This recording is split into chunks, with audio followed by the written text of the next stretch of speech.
Hi everyone, Fatutu here, and welcome back to Professor 1999 for a new anecdote that just came out about a week ago before I realized I only got 2 days left to do it, and to get my reward as well. So, in today's video, we're going to be doing Fatutu's anecdote here. So, this might be probably the events after the last evening on Earth event, or the side story of it as well. And we're going to be learning all about Fatutu, mostly.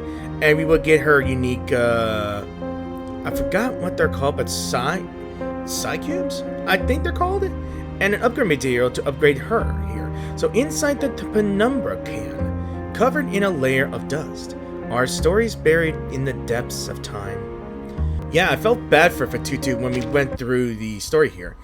Also, the event was the bane in my, well, just the bane because the music in it was copyrighted.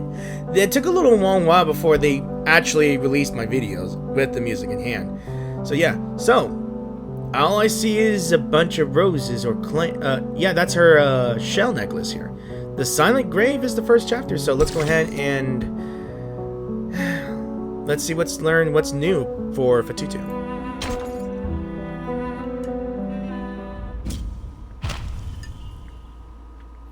The sea breeze still whispers. I'm guessing she still misses Nukatayao, her island home. And of course, I will narrate this. Oh god, look at this. Must be after the tsunami. Waves lap gently at the reef, just as they always have, washing over the pristine white sands. As the sun sets, plumes of smoke rise from the cozy homes of the islanders. The glowing sea mother's eyes lanterns hang high above, shimmering in the dusk, all pointing pointing the way back home. I didn't realize that it's autumn. Okay, so this is way before the event. Fatutu, let's do one final chunk on the canoes. We don't want Toa trip tipping into the sea during tomorrow's race. Leave it to me. Toa's been rattling with excitement for days. If he falls in, I doubt it'll be the one canoe's fault. Besides, brother, you'll be the only one that has to dive in after him.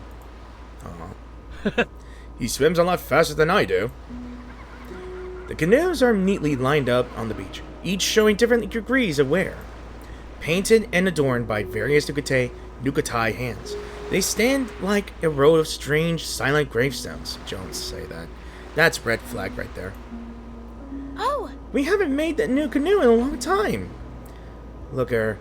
Curious. Happy. Way before the cruise ship. Yes. I feel so sad. These old ones are enough to carry all the young folks of Nukatayao. Paddle out to Ititi, circle around to Miti and Faipuna, and then back to Meli. Is that so? Not if you count me. By next year, I'll be old enough to paddle too. No one doubts you. Hearing that faint mix of complaint and anticipation in his sister's voice, Kamuda falls silent for a moment as the sea breeze stirs around them. Listen. Fatutu, for the next year's canoe race around the island, I'll build you a new boat. How about that?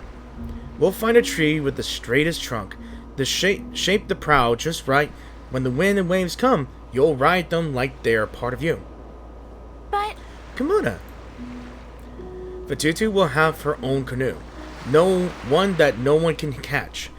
Because she'll be the fastest on the water. He paints a shiny version of a canoe. But behind him, a wave looms silently above them. Tall as a mountain, like a curtain of black. And it falls. She's dreaming, isn't she? Two? It's a dream. A nightmare, maybe? Oh yeah, definitely a dream. The cracks on the shells. Yeah, that's that thing that she remembers at all. Oh, of course, and the hurricane too, and the tsunamis. Brother, Toa, where are you? Where did you go? Wait. Wait for me. I'm coming. Yeah, it's not good. It's probably a nightmare. No doubt about it. The sea rises and falls, and the girl's thin voice fades under the rush of waves. but no one answers. The water wraps around her with familiar weight, and Fatutu knows exactly where it's carrying her. No. I want to go home. I've been gone for too long. Brother Toa. Brother, are you alone now? Fatutu floats through the open sea, eyes straining toward the horizon where ocean meets sky, unbroken, unending. Her island has sunk beneath the waves.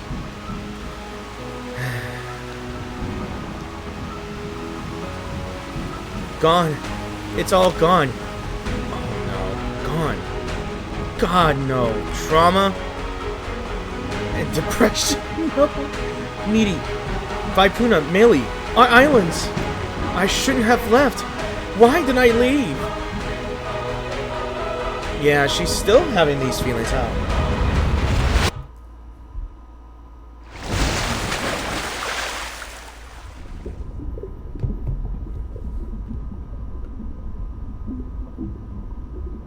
Her question is swallowed up like a drop of lost in the ocean, without ripples, without reply.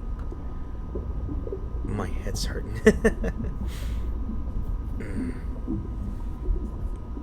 Fatutu? Wake up! Wake up, Fatutu!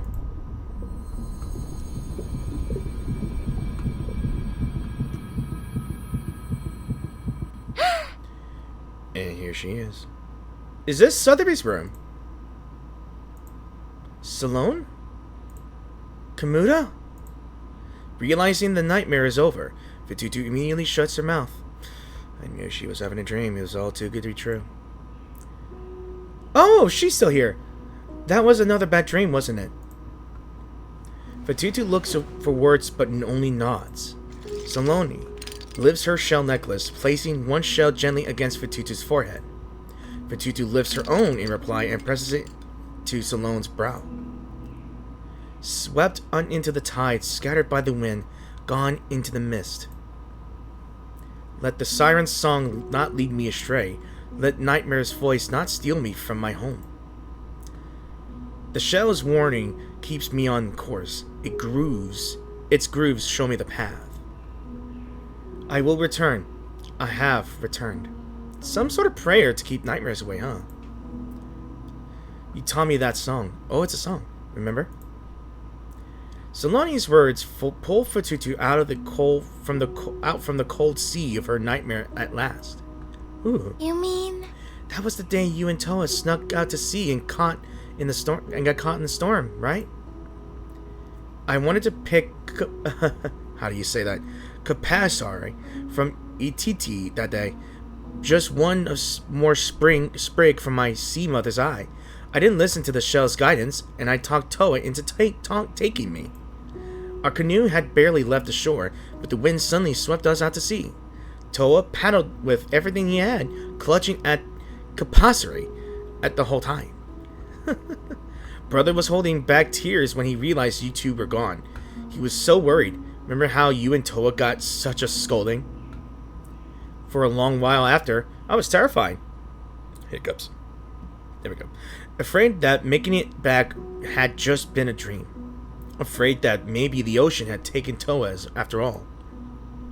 So you sang to me. I will return. I have returned.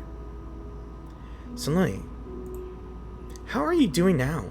I mean, since we came here, we don't live as closely as we used to. Yep. It's not an easy question to answer. Before offering each other comfort, the two friends begin to feel how small their tribe is now, and how fragile. Salone's tears fall hot on Fatutu's arm, cooling over her tan skin. Fatutu pulls her in tightly. Their shell necklaces knock together with a soft sound. I'm sorry, Fatutu. I cannot do the cry, guys. I'm sorry if I can't do the cry. At least it's nice here. I've learned to write their language. I've been to their library. I've learned so much about the outside world. But it's nothing like what we imagined. We believed in those stories so much that we never thought to understand what was really out there. We never thought we'd leave, even when we knew it would all end. I miss Toa. I miss Kamuta. I miss our island, our home. Slow rivers of tears carve across Fatutu's skin, sharp with grief. She pats Saloni's back. She could do nothing else. Trying to hold back their shared sorrow, it's like standing against a falling wave. I'm here, Saloni. We won't lose each other again. Brother and Toa have already reached where they are meant to be. Their souls rest in the depths of the sea. They aren't truly lost. They'll always be there to watch over us. Is that true? They feel hollow. It's like she's not sure what to believe anymore, but they feel like the right words to say to keep her friend and her afloat. Leave it to me. Our home, our island, it will survive as long as we do. It's like I always say, home is where you make it. A home is not a place, but the people are the home. You know? That's what I always say. Oop, and I got an itch on my back. Soneto stops quietly, a paper form in her hand, signed with small, careful writing. Timekeeper, Miss Fatutu has submitted a request. She's asking for a form of arcane skill that could put her into a peaceful sleep, or, if not possible, then any medicine that might help. Sorry, good water. Medicine? She's been not sure. Yeah, she's been plagued by nightmares. She didn't explain what they were about. Perhaps she didn't want to relive them. I see. I can't understand her pain. Did she say anything else? No, Timekeeper. She passed the form to me and left without a word. I must note that Miss Fatutu's request was written exceptionally well. By the book, really, not many people managed to be that precise. Wow. The Foundation's forms are painfully tedious. It's nothing short of remarkable that Fatutu managed to navigate through them herself. Alright. I'll see what I can do to streamline the application and approval process for everyone in the suitcase. We don't need to be burdened with this kind of unnecessary paperwork. Well... As for our friend Fatutu, if she wants to rid herself of memories she no longer wants to revisit, I think there might be a better way than arcane skill or medication. It's fine. But it'll take time. I don't want to try being British, but it is what it is. Alright, the anatomy of pain. Can we truly understand it? The anatomy of pain. Okay, that's part 2. I had to read it again.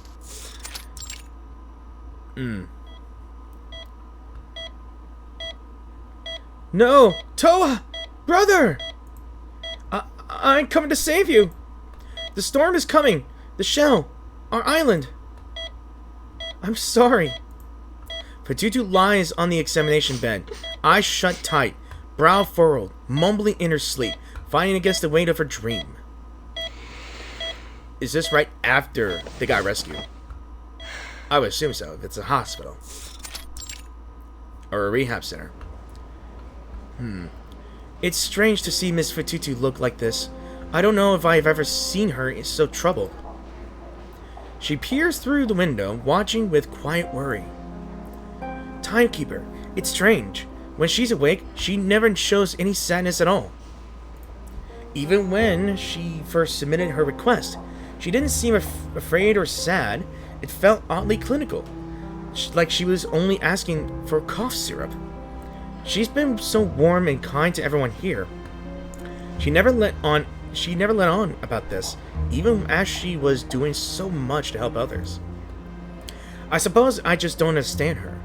If she's hurting so much inside, why wouldn't she let us know? So, is that... Timekeeper, could it be that she still doesn't trust us? I don't think so.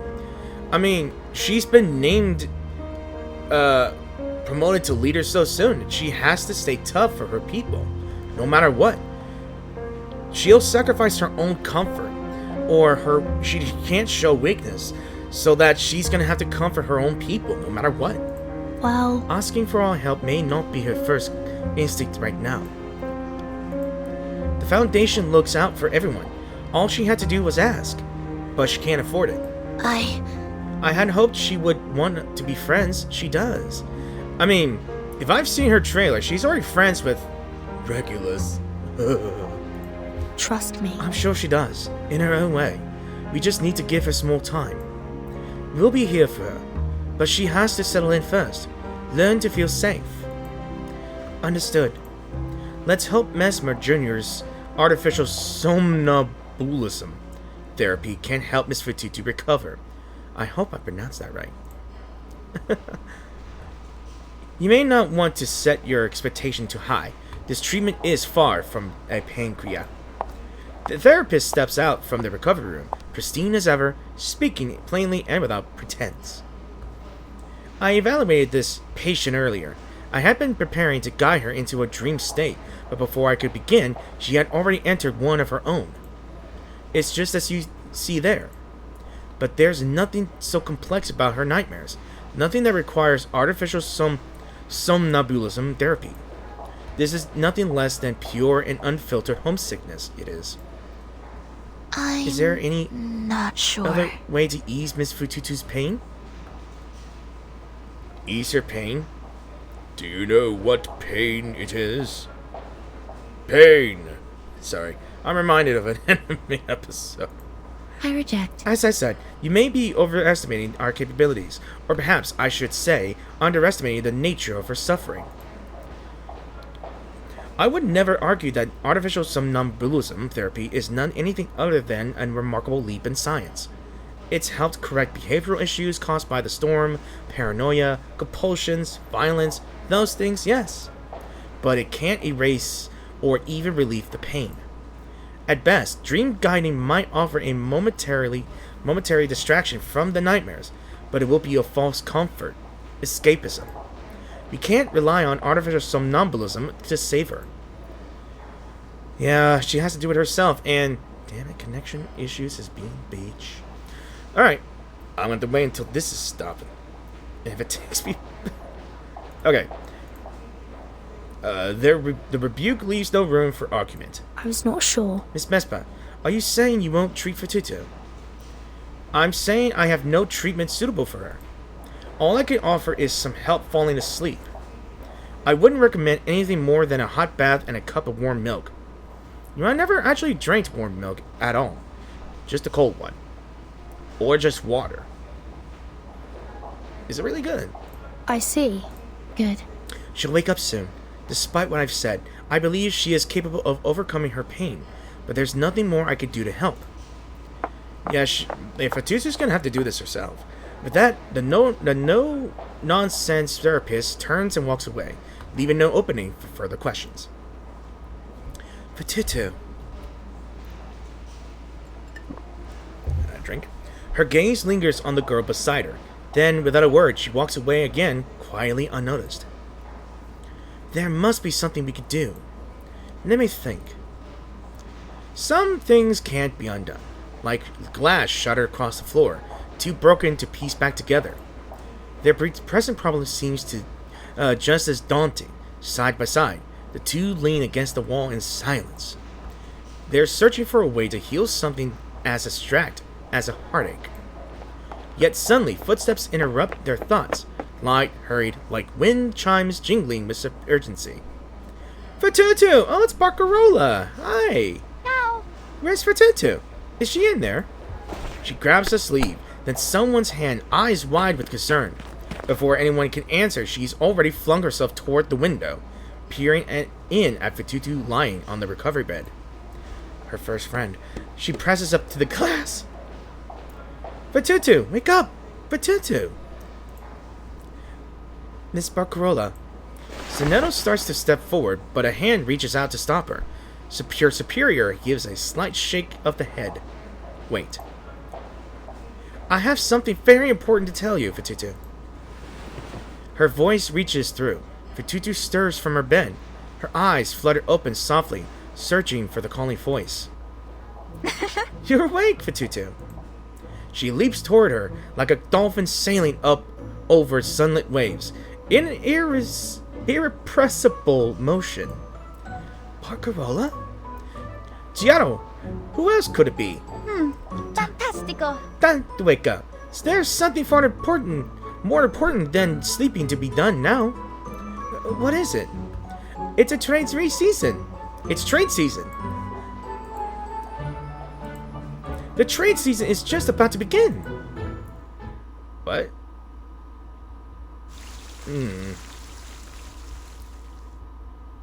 I don't know. Lanterns in the night. Okay. I'm only guessing. I think Barcarola might be Fatutu's her only friend in the outside world that she met in the cruise ship. The Festival of Trade sparks a lively wave of chatter. The atmosphere shifts entirely. Is this done in a suitcase? One with a suitcase. Is that so? There's a trade season here too? I never knew. Certamente. Think about it. When you used to trade your goods, they would be passed along through more trades and end up in even farther places. So with so many goods and people moving around, it's only natural to hold a festival here. I guess that kind of makes sense. It makes complete sense. Fatutu, just think. Now, of course, not every place people trade is like your island, so there aren't any ships around, but it's really very similar. Like flea markets? The one we have here is called, She darts over her hand backward. Her nimble fingers portray an obvious message in precise and desperate motions. Help. The suitcase trade fair. Did they just make this up? See, Fantastico. yes, the suitcase trade fair. What a lovely name. Simple but with a solid musical quality. And out there, it's not just the Nukutayao trade seasons and the suitcase trade fairs. There are so many more, like the Gem Sparkle Fair, the Fruit Show Market, the Lakeside Market, the Secondhand Beach. There it goes. There we go. And all year round, there's always another market. You mean? For the whole year? Then when do you outsiders ever stop? Oh, We how don't. interesting. Oh, we don't. Everyone's always on the move from one trade season to the next, round and round. But That's... The island girl's eyes widen. The sights and sounds of the outside world leave her momentarily stunned. That's incredible! Aww. Back home, once the trade season ended and the ships left, we stopped thinking about it entirely. We go back to repairing our fishing boats and keeping the pests out of the fruit trees. We prep our canoes for the races, sort and polish shells, or kick a ball around before the sun went down. We wouldn't think about it again until the ships returned, and then the sailors and merchants would trade our fish, fruit, and crafts for other goods.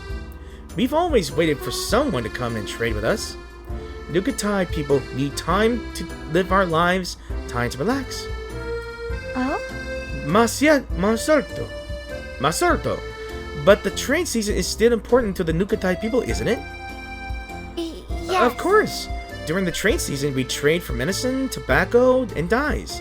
Once I traded for some little ceramic flowers that I shared with Saloni, for each of us. And once a butterfly made of tin, but the sea air rusted it away only a few days later. The trade season has always meant a lot to the Nukatai. Kindred spirits. Barcarola lights up and claps Fatutu's hands in hers, as if anchoring herself to a newfound certainty. And the suitcase trade fair is important too. Oh, how interesting. We'll have a huge festival, 2 days long, with vendors, customers, and everyone involved. Hearing this, the usually composed Soneto draws in a sharp breath. That is why, Fatutu, we truly, truly need you. The passionate young musician locks eyes with her, holding such a sincere and joyful gaze that Fatutu can't help but grab her hand. Leave it to me. If there's anything I can help with, I'll do my best. Aw. If the suitcase trade fair is anything like the Nukateo trade season, then it's nothing like it. The musician's energy surges into a crescendo in a tempo impossible to fully keep up with. What I mean is, we haven't got nearly enough goods to sell. We need to design our invitations, and the venue setup still needs to be figured out. When it comes to holding a trade fair, we're nowhere near as experienced as the Nukatai. But we're already moving full speed ahead with preparations, and She pats her chest with elegant pride. I intend to grace this trade fair with a musical performance, a show for the ages. Now, Fatutu, we have but one major problem. What kind of problem? The flurry of energy comes crashing to a focal point.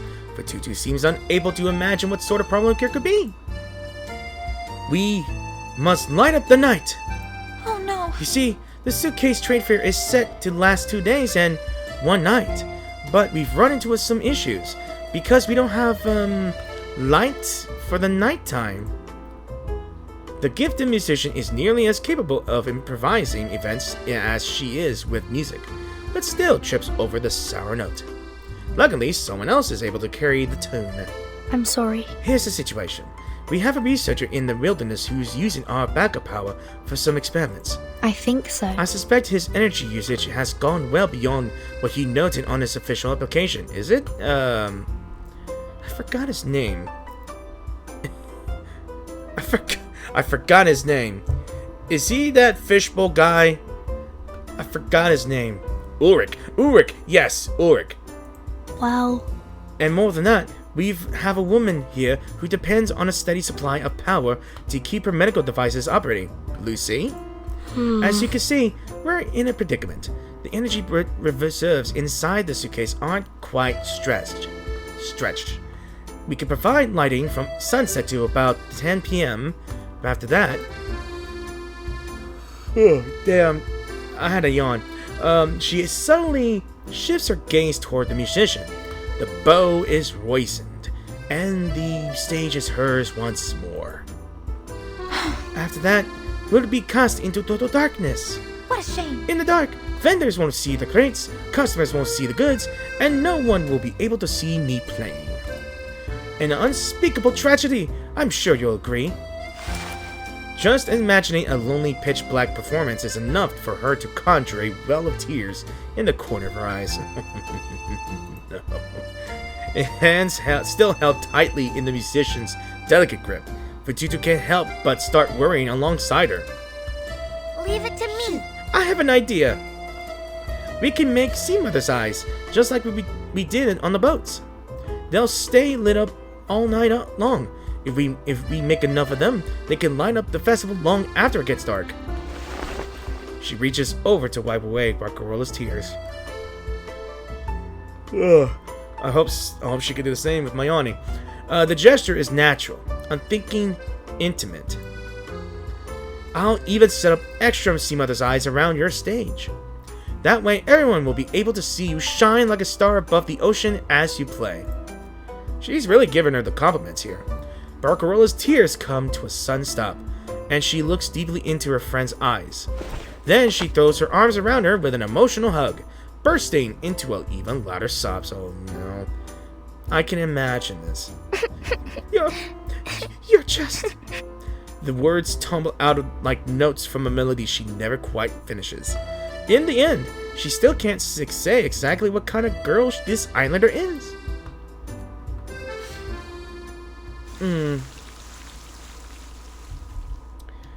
Well, okay, I stopped for a bit because I had to go to one of my siblings' birthday, which is why I stopped here. So it looks like we're halfway done, I believe, according to the progress bar. And the last compass grass is our guide through storms and waves. I guess they made some sort of handmade compass to guide them through storms when they sail through. Odd, but it's good. Pardon me.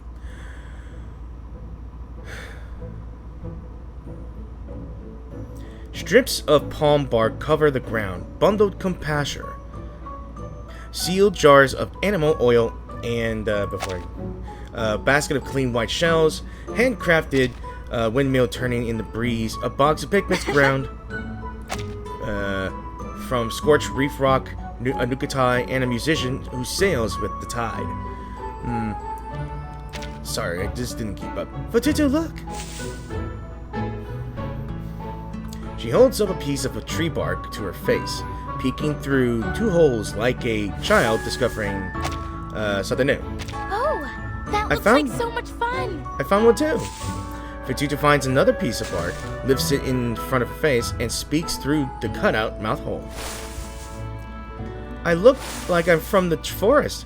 Does that mean I'm a druid? I think she meant to say druid, but yeah, it's her first time trying to say that word. A strange new story, an unfamiliar world, and a clumsy pronunciation. Oh, is that so? You've been reading? Yes. Sunone was teaching me. It's fun to read all the world stories. I'm still learning, so I'm not very fast, but they talk about so many things I've never even heard of before. Fantastico. You're doing it amazing already, Fatutu. She follows Fatutu's instructions, untying the compasser and dipping each strand into the oil one by one. The smell is very special, I must say. Compasser has many uses. It's a medicinal herb. It helps with the stomach pain, inflammation, warts. Yeah. Before the ships ever come to Nuka-Tiao, we often used it to help cure ourselves. When we first started trading with the outsiders for their medicine, many of the elders didn't trust it. They called it poison, like many things. They only believed in our island's herbs. But compassion alone can't heal everything.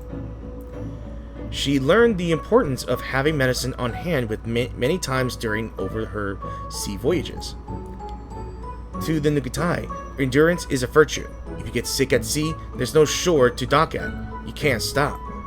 We ride out storms and waves, cast our nets, haul the catch, and return home when they're full. Even if you're hurt, you do your part. When you're back on the island, your kin will heal you. Oh? Have you gone through something like that? Yes. We were out at sea, and a lightning storm hit. So the whole sky turned blood red, and the lightning split the waves. Oh no. Bad memories. Everyone was soaked. The boat pitched high, and we clung to the rails with all we had so we wouldn't fall overboard. Barcarola can't help but picture it in the vivid detail. She has seen how terrifying a storm could be on an open ocean, but that was in the relative story of a cruise liner.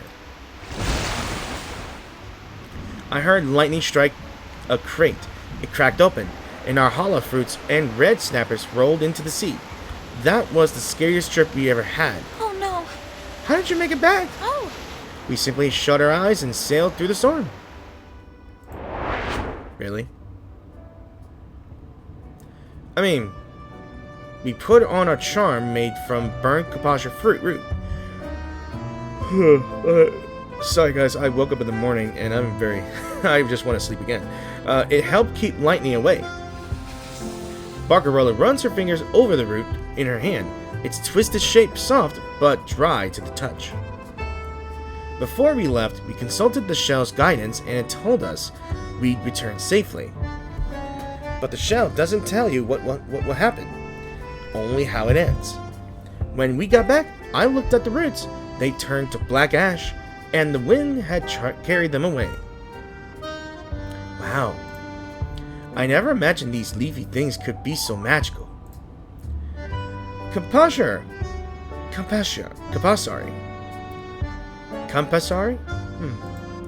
hope I say that right. Right again. She picks one from Barcarola's hand. The dry plant curls slightly, its leaves dulled without water. A compasari's use depends a lot on how it's grown. On Nuka-Tiao, there are many types.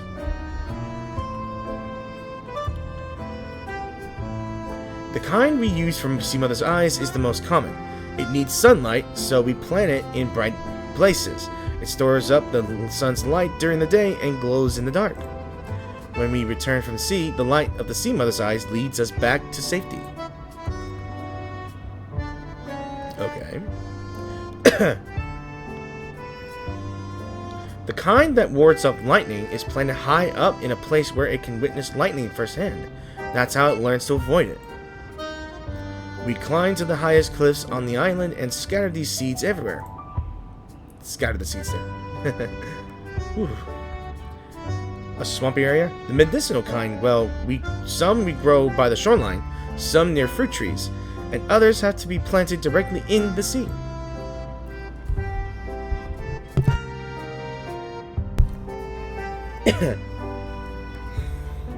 She lists the growing methods one by one, but her voice sinks as she continues.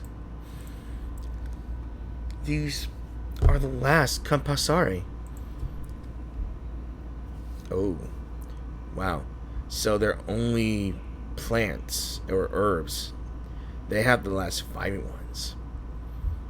I don't know if they can grow them in the foundation or not. The last? Yes. The very last from Nukateyao. After this, we won't plant them again. We won't grow them anymore. Her hands suddenly tremble as she holds this fading piece of home. Oh, Fatutu. But are you so sure? Can we really use these sea mother's eyes? Just to line up the trade fair? Is that really okay? Leave it to me. Of course it is. She smiles, though it doesn't quite reach where it should. Saloni and the other Nukitayai, we all agreed already. Miss Timekeeper, our friends in the suitcase, and the Foundation staff. They've all helped us so much. We want to do this.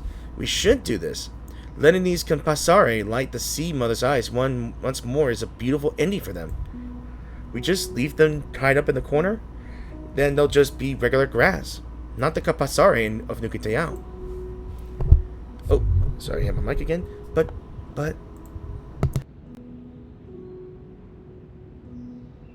Sorry.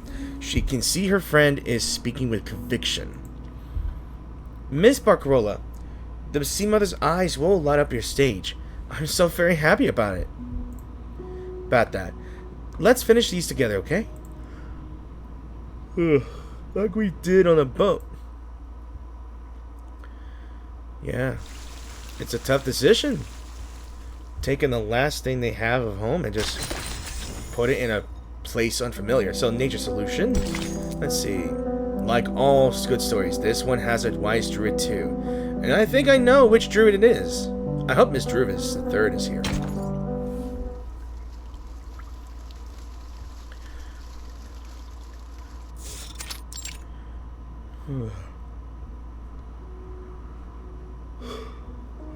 The night is quiet. A melodic knock raps on the door, careful and a little hesitant.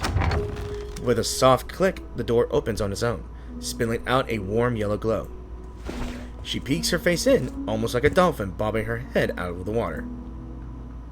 A figure is waiting under the lamplight, just like the story said. Calm as a tree. No. Hey, Barcarola. Green eyes look into hers, patient, ready to listen. Druvis. Pardon me. I know it's late. I worried you might already be resting. I figured. No need to be so formal, Miss Musician. Nightfall is the only time she could squeeze in to come visit a reclusive lady. I have a question, and it's really quite important to me, so... I understand. If it concerns me, I'm happy to offer what help I can. Please ask. Barcarola twists her fingers into her skirt. The hem bunches in her hands. The druid before her holds a quiet authority. She hopes for, but also fears, the answer. Miss Druvis, I wanted to know if there is a way to transplant compasare. Even a short rest between beats makes her heart rate clutch.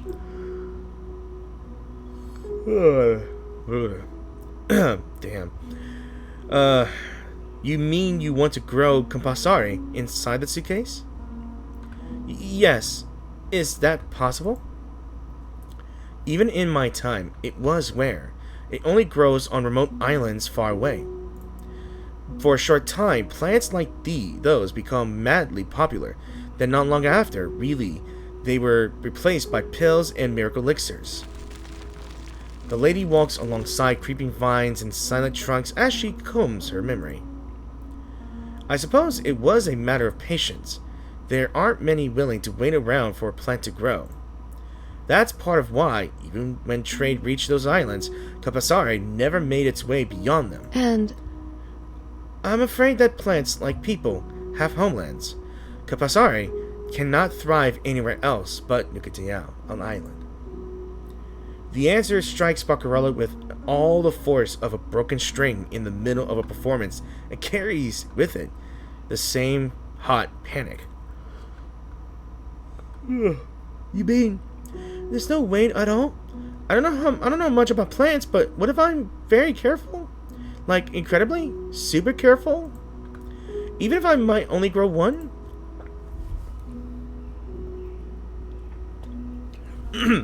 Plants are much pickier than you might imagine. Perhaps you might plant it here, yes, but whatever grows from those seeds would no longer be Kapasare. You mean it'd just be a normal grass? Probably. yes. The people of Nukutea know their soil. They grow their Kapasare in ways passed down through generations. It's more than just grass. It's an integral part of their culture. And culture cannot be so easily transplanted. But what about Fatutu?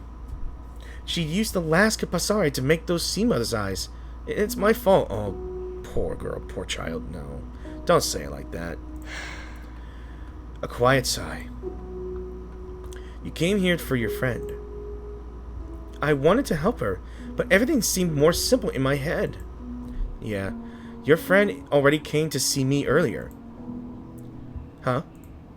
Yes. She knew the nature of Kapasare. She knew that what would happen when it left the island. Still, she asked me whether there was any magic so that could keep Kapasare alive outside its home. It was a simple, beautiful wish, one heartbreaking to answer. I understand. She thought I might be like a druid from a story she read, someone who could do anything. She placed her hopes in me. If it were truly inside a story, I would rewrite this chapter for her.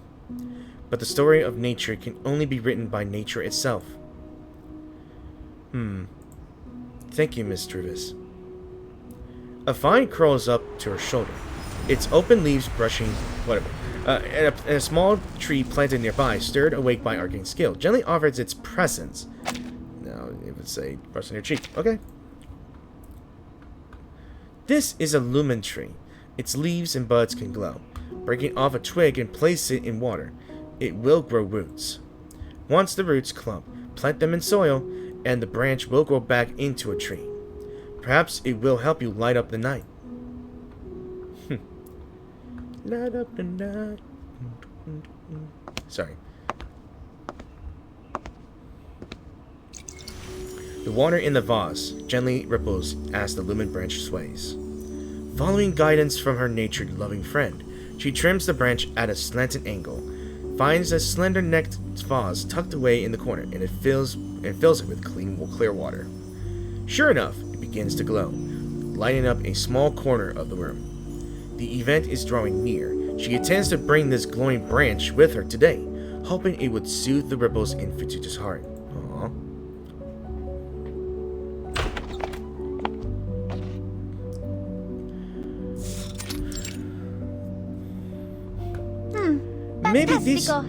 Maybe this means we won't need to use as much of the Kapasare. Fatutu? The room where they were making Sea Mother's eyes together is empty now. All the Sea Mother's eyes have been completed, neatly lined up against the wall. The palm bark shells are finely woven, carefully crafted, decorated with white she shells, and seamlessly merged with the Kapasare roots. She finished them already? Didn't she even sleep? Where did she even go? Probably in bed to sleep. She rushes out from the room and like a stirring wind. Huh? Miss Barcarola? I can't find Fatutu. Miss Fatutu. We promised to make the Sea Mother's eyes together, but she finished all of them during the night, and now she's gone. Sonetto frowns, thinking. I'm clear. Today's the suitcase trade fair. there'll be more people around than usual. Let's split up and ask around, see if anyone's seen her. Oh, it's today. Great! Her skirt flutters behind her as she dashes off in search of her friend.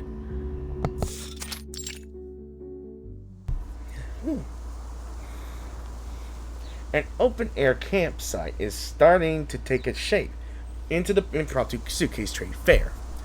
Half-open crates, rolled-up sleeve clothes, signs, standing lamps, little tents. Barcarella weaves through the scattered clutter as Fatutu's name lies coiled on her tongue. So long as Fatutu can hear me, she won't stay quiet. She inhales deeply, building up a voice that could rival any instrument, just about to shout when a hand taps her on the shoulder. Miss Barcarella? Actually, that was not part of this. I actually coughed. Pardon me. That was surprising. The gasp of air chokes her all at once, and she's left coughing uncontrollably.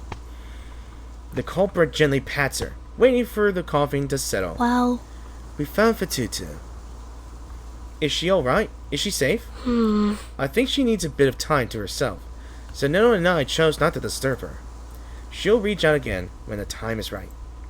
Would you be willing to be there when that moment comes? Barcarella's feet answer faster than her mouth.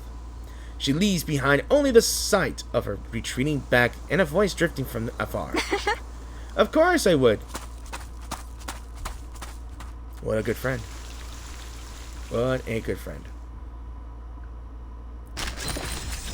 Okay, as you can see, there's some slight imaging just revealing itself. The longest necklace. Okay.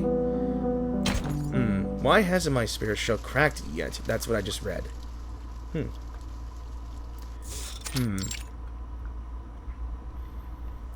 Yeah, our suitcase is like ridiculously huge. The stillness of the girl sitting in front of her contrasts with the rush of her rifle. The lake lies quiet, holding a long wordless note. Miss Barcarella. She pauses. Her shell necklace hangs low. Her fingers run over its ridges again and again, finding deep and familiar grooves. I remember you once said that you made the decision to leave your home all by yourself. The ocean breeze swept across the deck that night as three girls shared secrets. Some kept theirs close, others let them drift. What did that feel like? Faced with the calm and direct question, Barcarella allows herself to slip into a memory. She remembers when she chose to leave, standing in the plaza of Cremona, looking out toward the river, picturing the open sea beyond. A white dove took flight, skimming past rooftops. By the time it flapped again, she felt she was already aboard. This is beautiful. I mean, with a ridiculous instrument, but it's freaking unique. My God, the smile. Wind in her hair, heart soaring. You cannot say no to that smile. She's like this happy with her decision. She had never imagined someone would ask her this. Perhaps to everyone else, the answer seemed obvious. A daring musician who sailed the waves should be fearless. But her friend is from a world so different from her own. The answer she gives must feel just as strange. She hesitates. The moment hangs like the seconds before a symphony. It was what I wanted. I felt happy. In Cremona, all anyone could ever talk about and play was the violin. I didn't want to hear just one instrument my whole life. I wanted to go everywhere, to find every instrument in the world, to hear them, to play them. That was my dream, and it still is. I think home means something different to everyone. Cremona means something else to me now than it did then. I do miss it sometimes. You could say it was only after leaving Cremona that I came to miss it all. Fatutu slinks her head into her shoulders. Her shells are clinking between her fingers. You're right. We lived on our island, knowing nothing of the world beyond. And because of that, we never wondered what the outside was like. We were content with what was in front of us. The Nukatai don't stay away from home for so long. We only ever set on one course. Maybe it does mean something different. For us, it was the thing we were most afraid of losing. Afraid of drifting away from it. Never to see it again. Tutu. When we went out to sea, when we fished or planted, we only ever dealt with our own kin. We never trusted the merchants we traded with. They were always outsiders to us. Then, when the island sank, we felt we had to trust, but we trusted the wrong people, and we lost our way. I started doubting things the moment I stepped on that ship. I remember you were already starting to think maybe the outside world wasn't as scary as they said. She nods almost imperceptibly. I saw how the crew would cry out to one another, their faces so full of joy, like how Nukatai smile after the trade season. I saw that girl, the other musical girl, from the suitcase. She had her own ship. She stood there so proud, so striking. It's Regulus, I know, her first best friend. And then I saw you, Barbarella. The people boarded the Free Breeze from all over the world, and they all stopped to listen to your music. Her words ring so much sincerity that the musician can't quite bring herself to face her friend. She's embarrassed. She's shy from compliments. Fatutu looks out over the lake in a stare that feels calm but tangled, like a knotted rope that's come loose, only to twist again. Then I thought, if this world is really so full of hate and despair, why is everyone here so happy? And if we were wrong, and the world wasn't cruel, why did it swallow our island whole? I don't think it was anyone's fault. We just lived through a storm the likes of which no one has ever seen. A storm that dragged nearly everyone into the depths, without mercy. When I first left, all I really wanted was to see what instruments people in other lands played and what kind of music they made. But before I could even find those instruments, I saw the passengers instead, and I saw that they were happy. I also noticed that so often their first requests were to ask me to play something from their homeland. Sometimes it brought them comfort, sometimes it didn't. She remembers those passengers, caught in a moment of joy, followed by long, aching silences. I realized that there is no one in the world who is truly happy all this time. We all carry that a little regret and a little sadness inside of us. You're right. That's something you only understand once you've set sail beyond your own shores. Even so, knowing all this, we pay too high of a price. She lifts her shell necklace, each piece of a different shape, worn smooth by time. In Nukateao, when you trust someone, you carefully pick out a shell, polish it with care, and add it to their necklace. You can tell who is the most loved by who has the longest necklace. It would trail to their ankles, then wrap around their neck, once, twice, 3 times over. She has one of those long shell necklaces, a symbol of trust from the Nukatai. I always dreamed of having the longest necklace, and we'd always be in Nukateao, with my brother, Toa, and Saloni. We'd always be there together. She holds her head steady, as if trying to keep her gaze from falling into the deep water ahead. Until at last she can't carry the weight anymore. She folds the waist, falling like a wilting leaf. She buries her face in her hands and trembles. Barbarella, you better hug her, please. Tears stream out through her fingers, falling one by one into the lake. It becomes a deep and sorrowful sob.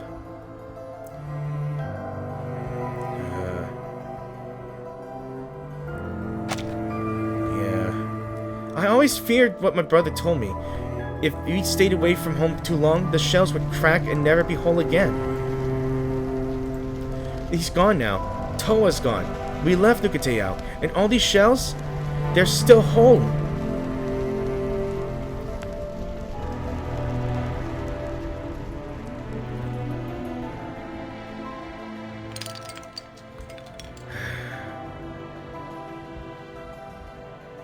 Kamuta, brother, I wish more than anything that what you said was true.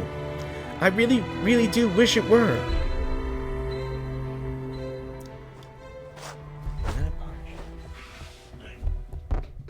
Sorry, I need a moment. I kind of missed out what I was reading. I just turned around to get my subtitle bar. Alright, now the picture has become whole, and we're seeing part of it. It's beautiful how this image will develop after a piece of it. So the suitcase trade fair. Alright, let's go ahead and do it. The suitcase trade fair. Yeah. Let's go buy some cheap stuff.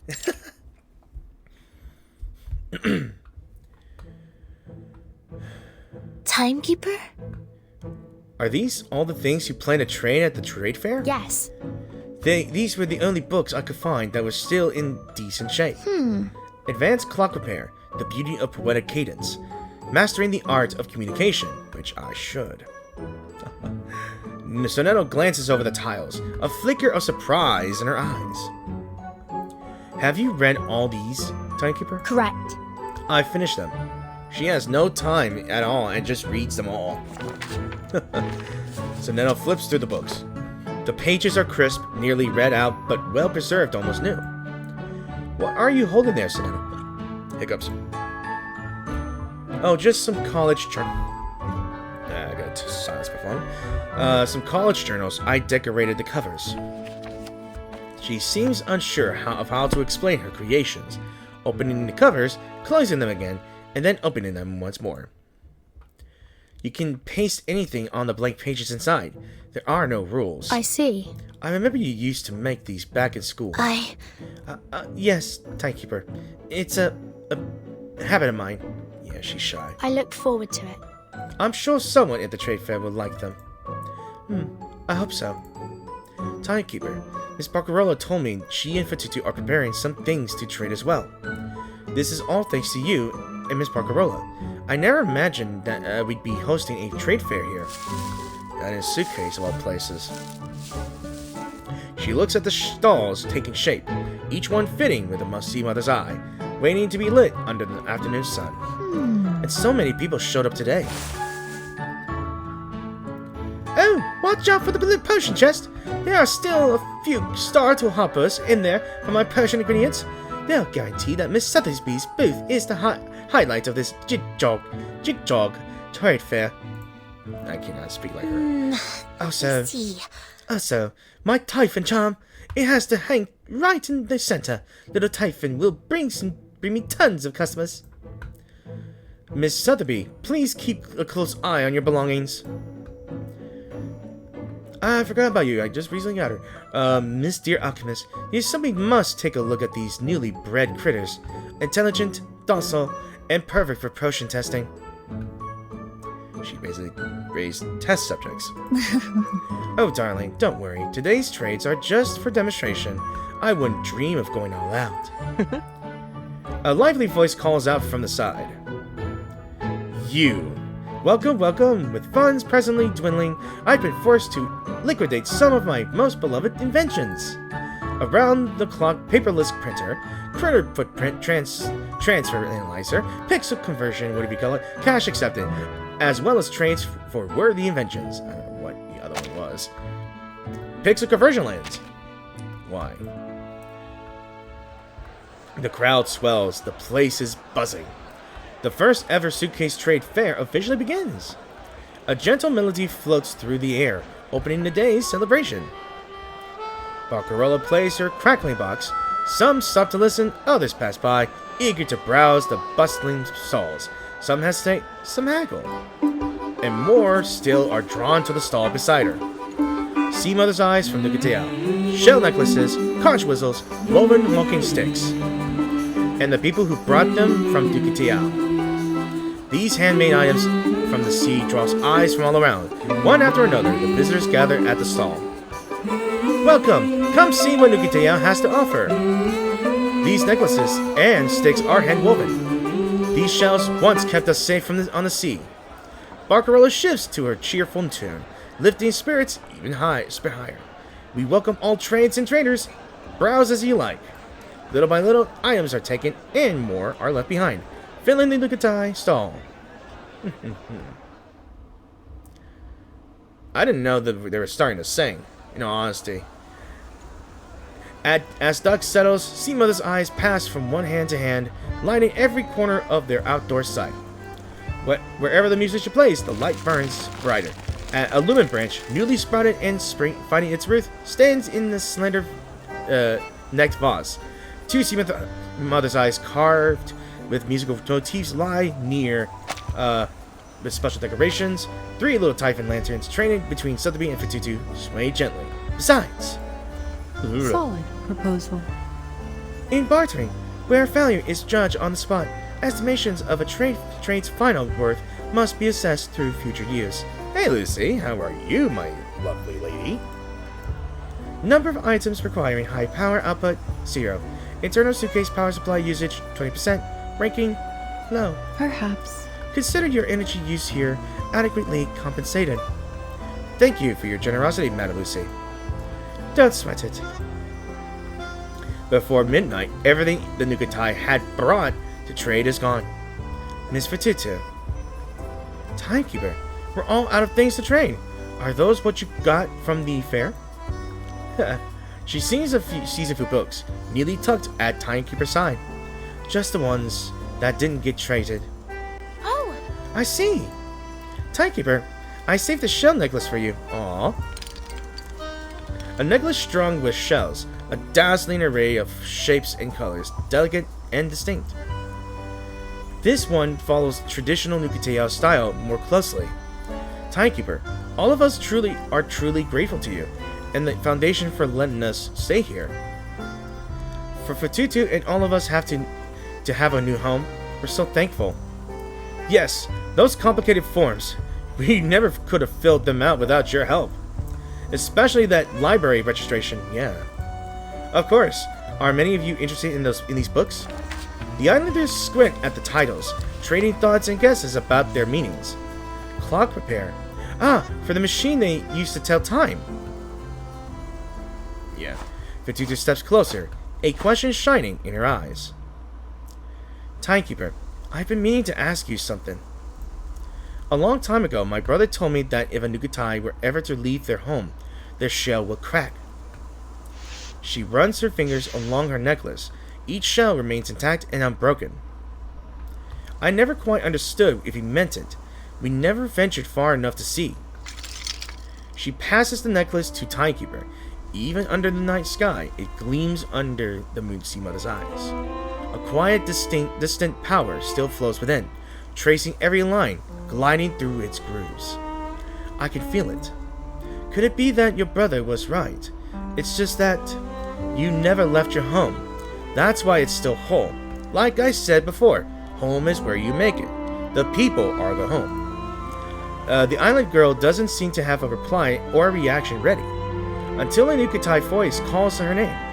Fatutu, Timekeeper, we've decided. We're keeping this one, mastering the art of communication. They walk over to Fatutu, wearing smiles that are similar to her as the grooves of her shells. She's seen them by the bonfire, on the beach, opened wide in song and riding the ocean wind. They always knew they would go home, because it was always beneath their feet, behind them, or just ahead. Could it be that's wonderful? Indeed, wonderful indeed. Oh.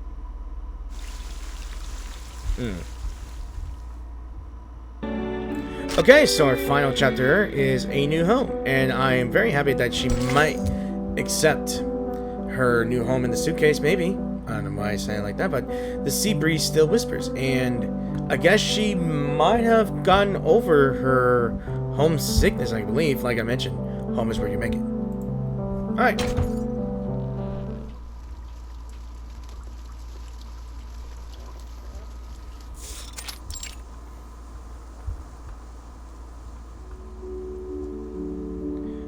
So, honey, did you finish your book? I did, but I didn't understand most of it. It's true. Given, yes. It says when facing different people, you use different greetings and even different smiles. I get the Why? greeting part, but I guess I never noticed how smiles can be different. The book says, lift your eyebrows, then curl your lips up like this.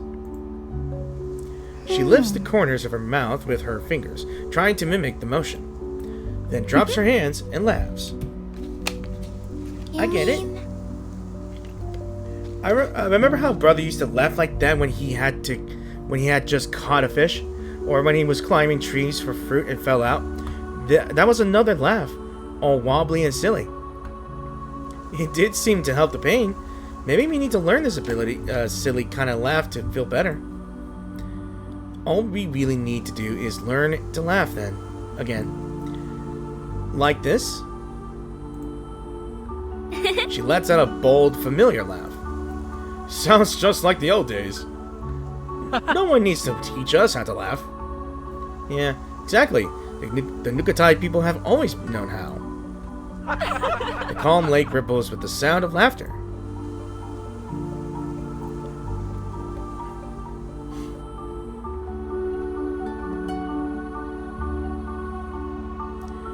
When the first proverb appears on the shell, we reach the shores of elsewhere.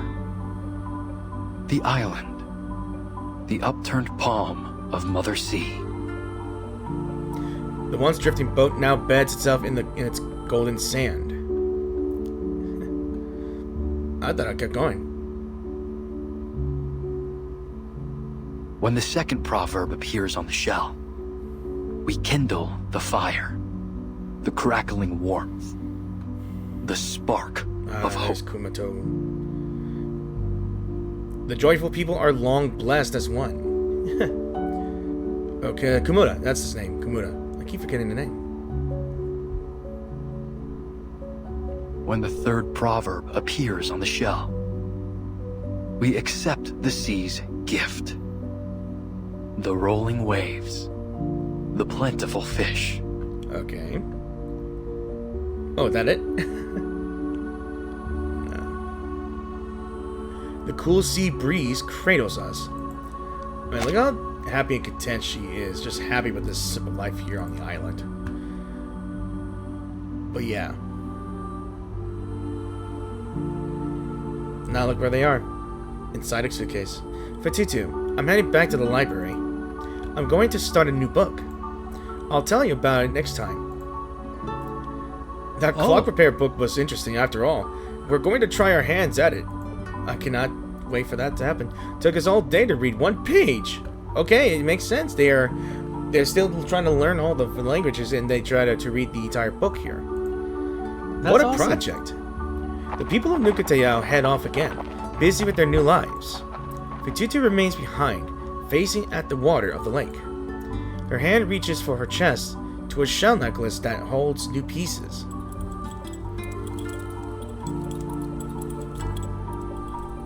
Yeah. Oh, is that Regulus's little a music note pen dancing in a miniature vintage record? A college stamp showing the 4 seasons. That's gotta be freaking Sonetto. A delicate silver lock pocket with a watch on a single chain. Together they form part of a brand new necklace. Aww. That's cute. The island girl closes her eyes, wondering where the wind might carry her, and softly hums a tune. Swept into the tide, scattered by the wind, gone into the mist. Let the siren's song not lead me astray. Let nightmare's voice not steal me from home, my home. The shell's warning keeps me on course. Its grooves show me the path. And that's supposed to be a song. I will return. I have returned.